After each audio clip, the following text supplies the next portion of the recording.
মিনিটের ভিতরে আমি যদি সুবহানাল্লাহ পড়ি, 1 মিনিট সুবহানাল্লাহ পড়লে 100 বার সুবহানাল্লাহ বলা যায়। এটা পরীক্ষা করে দেখা হয়েছে, আপনি পরীক্ষা করে দেখতে পারেন। সুবহানাল্লাহ সুবহানাল্লাহ সুবহানাল্লাহ গুনে 100 বার সুবহানাল্লাহ পড়তে কতক্ষণ সময় লাগে?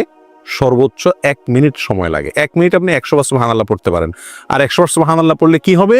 সহিহ মুসলিম হাদিসে আসছে, নবী সাল্লাল্লাহু আলাইহি ওয়াসাল্লাম বলেছেন, কেউ যদি 100 বার সুবহানাল্লাহ পড়ে, আল্লাহ সুবহানাহু ওয়া তাআলা তাকে 1000 নেকি দান করেন।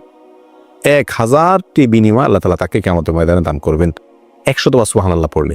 তাহলে প্রতিদিন যদি আমি 1 মিনিট সুবহানাল্লাহ পড়ি শুধুমাত্র, তাহলে প্রতিদিন আমি 1000 করে নেকির মালিক হয়ে গেলাম। 30 দিনে 30,000। এভাবে হিসাব করেন সারা বছর, সারা জিন্দেগি কি পরিমাণ দাঁড়াবে ইনশাআল্লাহ। 1 মিনিটে আরো কি করতে পারি আমরা? 1 মিনিটে আমি 10 বার সূরা ইখলাস পড়তে পারি। কয়বার? 10 বার। পড়ে দেখেন 1 মিনিটে 10 বার পড়া যায়। 9 বার কমপক্ষে আপনি পড়তেই পারবেন। নবী আলাইহিস সালাম তার এক হাদিসে বলেছেন যে, তোমাদের মধ্যে কেউ কি প্রতিদিন